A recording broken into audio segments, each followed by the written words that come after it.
Gaffer, first defeat of pre-season in Scarborough. Just first off, your assessment of that one. Well, it's hard to give a generic assessment because the two teams are at completely different stages. The first half team is a team trying to develop the attributes of me. They're trying to incorporate a development to win.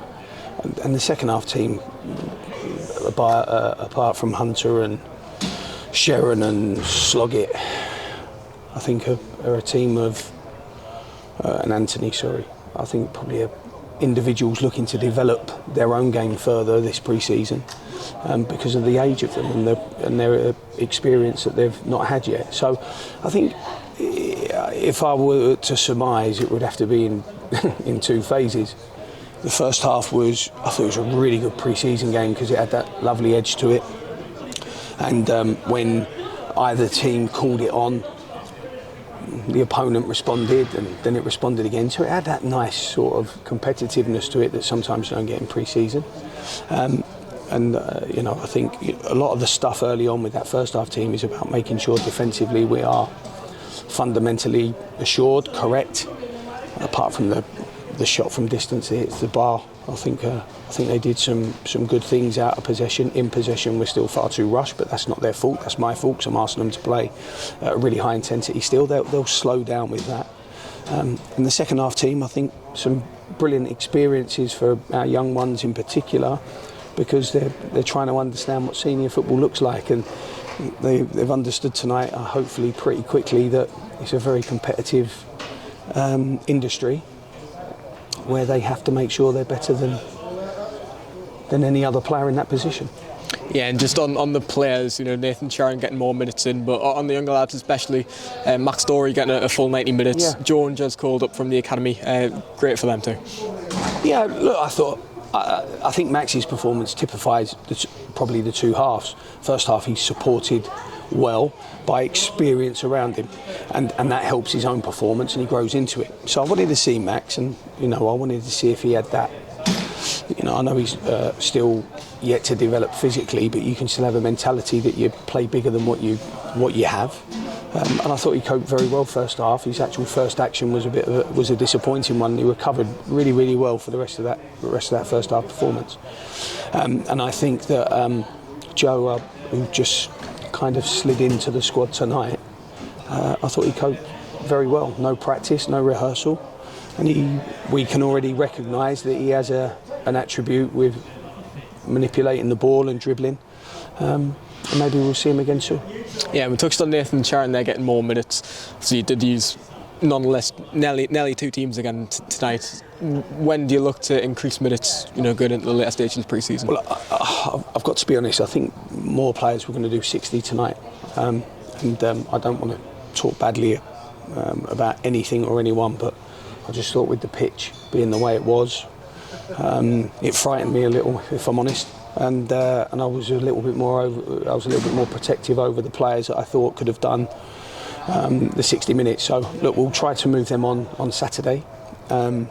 We have to, move a group of players that's got to go down the tunnel on the 10th of August, ready to fight for points for the football club. I was pleased with the aggression levels first half. We gave away some silly fouls, but again, that'll wind back. They'll pick and choose their moments when to foul. And I was particularly pleased with some of the pressing. We still got to do things departmentally in terms of the back four and its specifics, and midfield and its specifics, and so on and so forth. But we get there with every game. It's not a new team in terms of what we retained and what we brought in, but they're all playing for a new manager. That's 100%. And like I said, that first half, I enjoyed it.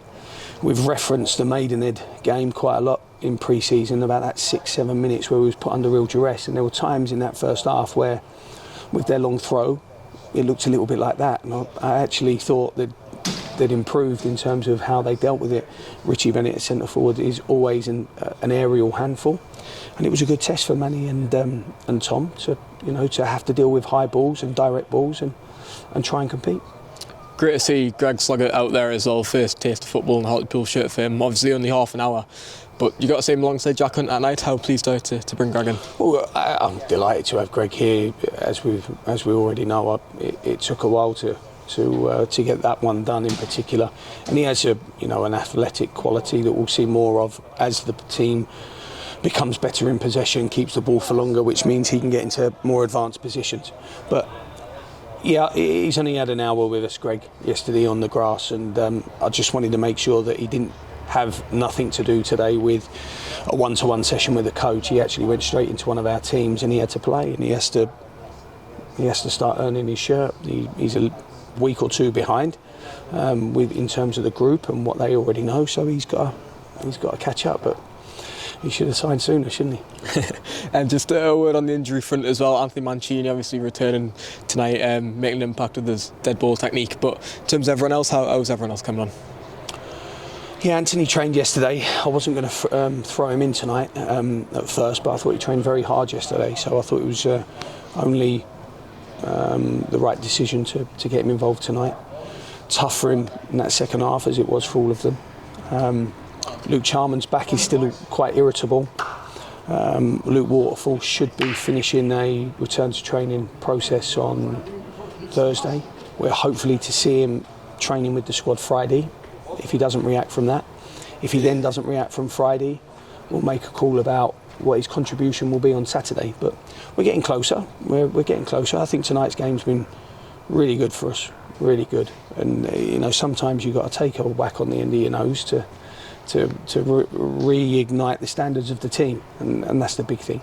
And I think we'll be better for that. Yeah, and just one final one to South Shields on Saturday, similar sort of opposition as Scarborough tonight. How much are you looking forward to that one? Yeah, definitely. These games are always tough in pre-season. Whether you play pro clubs or other non-league clubs, they're always tough because everyone's at different stages of their process during this time. Different teams can put out different amounts of players and different amounts of quality of players. So I think it's always an interesting test. But the big things are whatever we're working on, and we're very much out of possession still, because that is the foundation for any successful team, is not conceding goals. We're still very much on that. We have to make sure that we go into that first game of the season with a foundation of resilience, being able to keep clean sheets, because ultimately that's what really hurt us last year.